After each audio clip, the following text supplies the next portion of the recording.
One astronaut steps onto the moon. Inside the shadow of that boot print, something from Earth may stay alive. Not an alien, not a lunar ecosystem, a microbe that hitched a ride on us. A new NASA-led study says shaded pockets near the moon's south pole may protect some Earth microbes from lethal ultraviolet radiation. The modeled shelters range from a crater floor a mile wide to terrain as small as a boot print. And that creates a strange problem. The closer we get to searching the moon, the harder it may become to know what was there before us. First, the caveat that matters most. This study did not find life on the moon. It combined lunar terrain, temperature, and illumination data with results from earlier microbial survival experiments. In this study, survival means a cell could remain viable for at least one Earth day. It does not mean the cell can grow, reproduce, or build a colony. The authors describe a dormant or cryptobiotic state.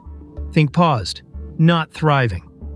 The moon still appears to lack basics such as stable liquid water, moderate temperatures, and an atmosphere that would support an active ecosystem. Most of the lunar surface is brutal. Vacuum, extreme temperatures, energetic particles, and intense ultraviolet light. But the South Pole has unusual geometry. Because the moon's axis is barely tilted, the sun stays close to the horizon there. Picture a flashlight laid sideways across a rough floor. A crater rim, ridge, or even a small bump can cast a long shadow behind it. The team used elevation and temperature data from NASA's Lunar Reconnaissance Orbiter, plus high-resolution lighting and radiation models. They examined 3 regions: Noble Rim, Connecting Ridge, and de Gerlache Rim. For the microbes in this study, ultraviolet radiation was the biggest modeled killer. Reduce the UV and the terrain becomes less immediately hostile. The study entries included 2 familiar bacteria, Bacillus subtilis and Staphylococcus aureus, the famously radiation-resistant Deinococcus radiodurans, several Fusarium fungi, and Aspergillus niger, the black mold found in ordinary buildings and aboard the International Space Station. These are not hypothetical passengers. Humans shed microbes constantly. They leave our skin, our breath, our habitats, and our spacesuits.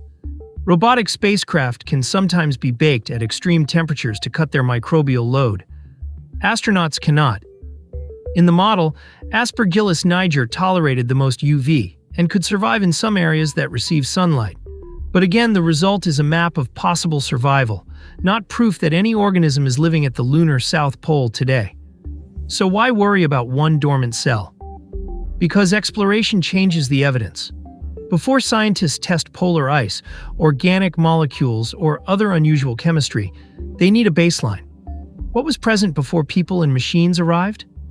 If a future instrument detects an organic signature, researchers must separate lunar material from exhaust, lubricants, cleaning products, and biology carried from Earth.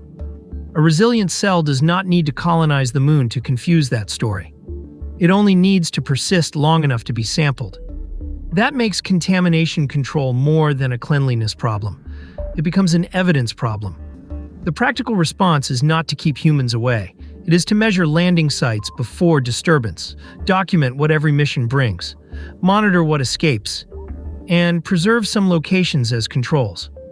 The moon may become our best rehearsal for Mars. It is close enough to revisit, but harsh enough to expose mistakes in how we track biological contamination. This paper is still a model built from remote sensing and previous tolerance experiments. No one has recovered a living Earth microbe from these South Pole niches. The real persistence time, after a crude landing, remains an open question, but the central warning is already clear. The moon is not becoming alive. It is becoming biologically ambiguous. When humans cross a frontier, we do not arrive alone. If we want clean answers about other worlds, our first measurement must be the footprint we bring with us.